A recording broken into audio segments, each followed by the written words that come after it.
pensiunan. Kota di lereng Gunung Selamet ini juga punya beragam kuliner khas seperti mendoan, nopia hingga getuk goreng. Tidak hanya itu saja, Purwokerto yang berjuluk Kota Satria ini juga punya es Brasil, kuliner es mambo legendaris yang sudah eksis sejak tahun 60-an. Penasaran seperti apa proses pembuatannya? Rekan kami Robi Sofwan Amin mengajak kita mengikuti proses pembuatannya dalam segmen Sehari Menjadi.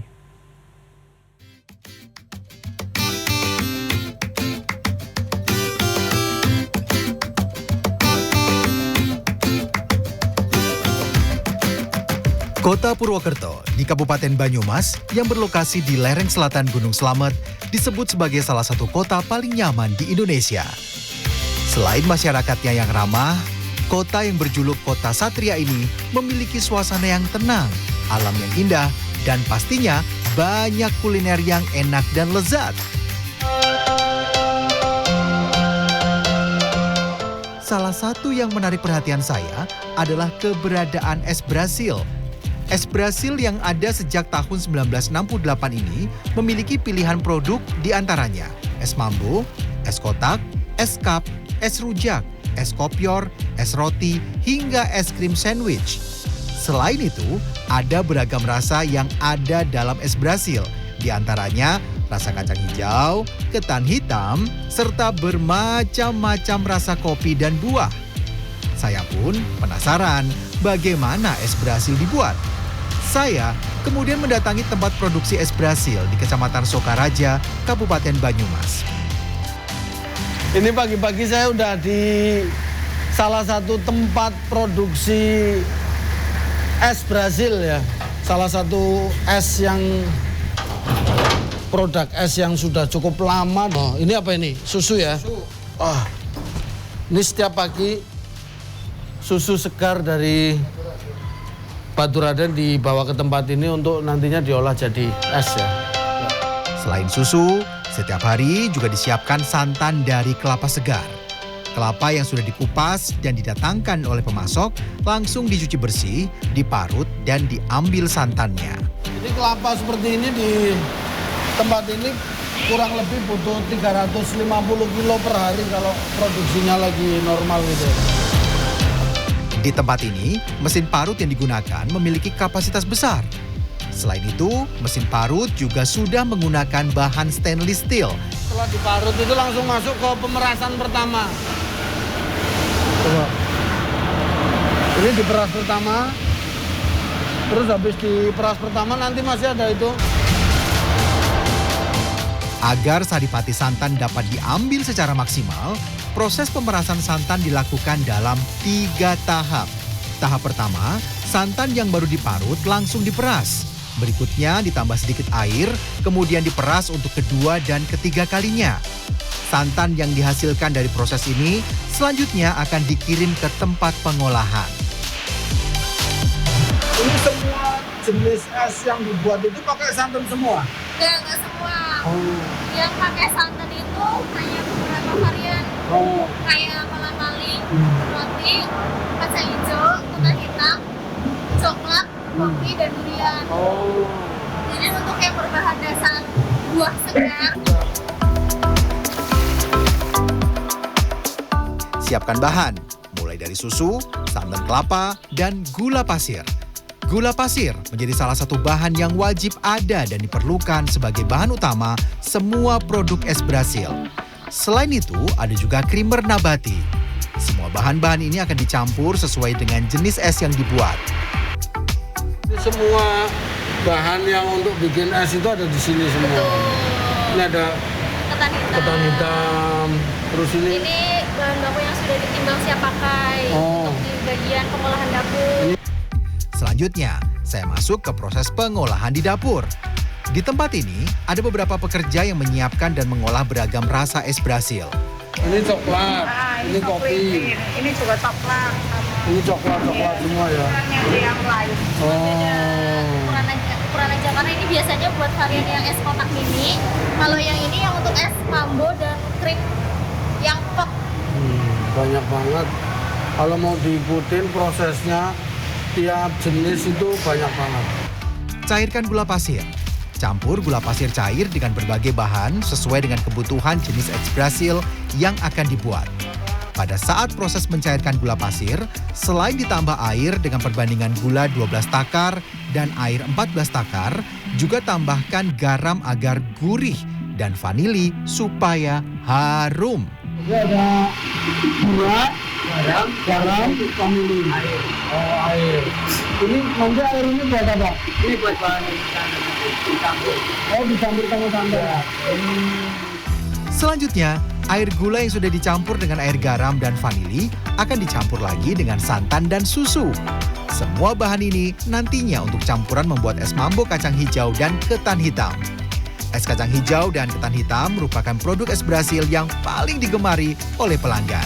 Nah, ini udah jadi apa aja nih? Ini buat kacang hijau, ini buat ketan.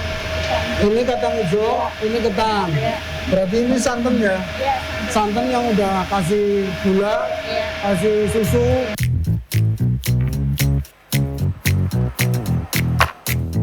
Siapkan kacang hijau dan ketan hitam yang sebelumnya sudah dimasak hingga matang dan empuk menggunakan panci presto.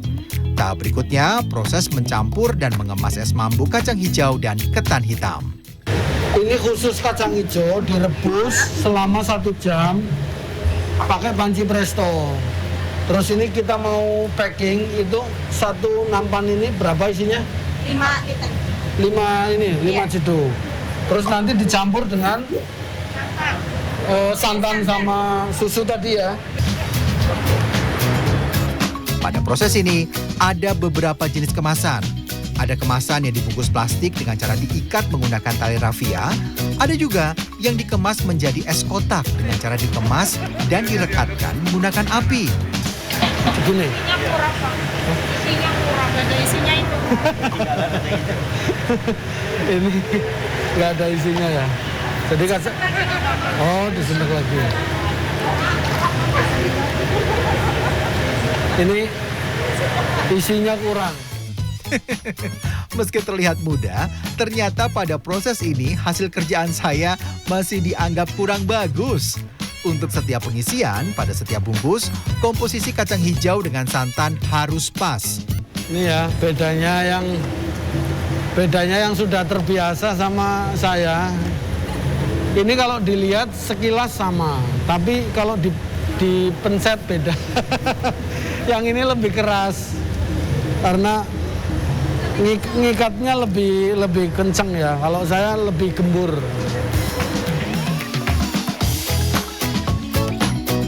Berikutnya, proses pengemasan yang dengan cara direkatkan menggunakan api. Plastik yang berukuran lebih kecil dan kotak ini akan diisi dengan menggunakan es kacang hijau. Selanjutnya, untuk mengemasnya ditutup dengan cara direkatkan menggunakan api. Nah, ini rasanya sama. Ketan hitam sama kacang hijau ya. Tapi ini pengemasannya berbeda. Jadi kalau yang es Brasil yang aslinya ya kemasannya seperti ini. Penasaran dengan teknik pengemasan dengan cara direkatkan atau dilas dengan menggunakan api? Saya pun mencoba teknik ini. Apakah berhasil?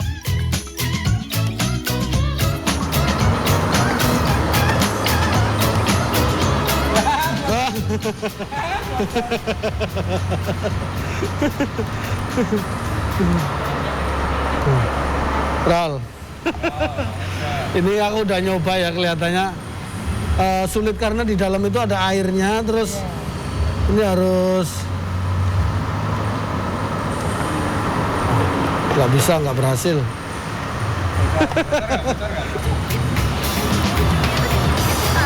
Oh.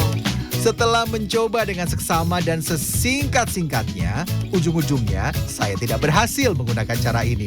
Ternyata pegawai butuh waktu belajar hampir 1 bulan untuk bisa mengemas menggunakan cara direkatkan pakai api.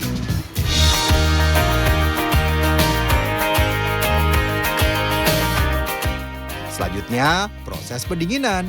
Proses ini menggunakan mesin pendingin dengan air garam. Es Brasil yang sudah dikemas akan dimasukkan ke dalam air garam selama kurang lebih 15-20 menit dan dibiarkan sampai membeku.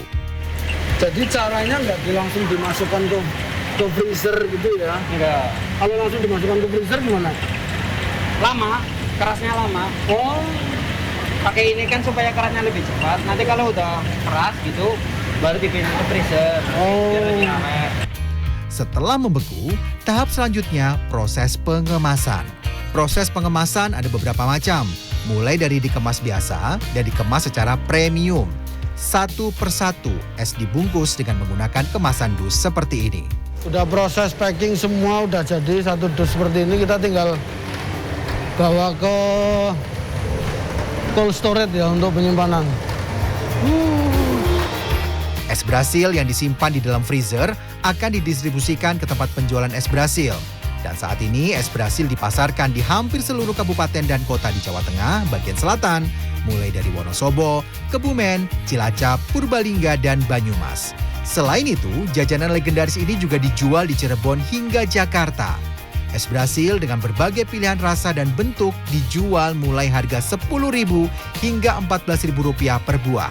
Apa yang paling disukai? Semuanya. Apa? Semuanya? Semuanya suka. Berbagai jenis ini borong Iya. juga nih Iya, kan? iya, borong. Padahal hari Minggu kemarin habis beli. Oh, habis beli. Iya. Biasanya paling favorit yang rasa apa, Bu? Durian Hmm. sama kacang hijau itu dapat. Oh. Es Brasil berdiri sejak 1968 dan awalnya merupakan usaha rumahan es lilin yang dijual secara berkeliling. Nama Brasil tak ada kaitannya dengan negeri sepak bola, tapi berasal dari kata berhasil yang merupakan doa dan harapan. Saat ini usaha es Brasil dijalankan oleh Aldo Sarwono yang merupakan generasi ketiga dari pemilik usaha. Ini dari dulu memang produknya seperti ini atau awalnya apa gitu? Dulu memang bentuk awalnya itu es lilin seperti ini, Pak. Oh, awalnya es Cuman, lilin iya, seperti ini. Cuman rasa-rasanya dulu masih sangat sederhana. Hmm. Belum Terus? yang kayak sekarang udah sangat bervariasi nih, Pak. Iya, iya. Iya. Sekarang udah macem-macem ya. Betul, warna-warni, macam-macam. Ke Purwokerto itu salah satu yang otentik dan cukup menarik untuk dinikmati ya, salah satunya ini ada berbagai macam jenis es yang ada sejak tahun 1960.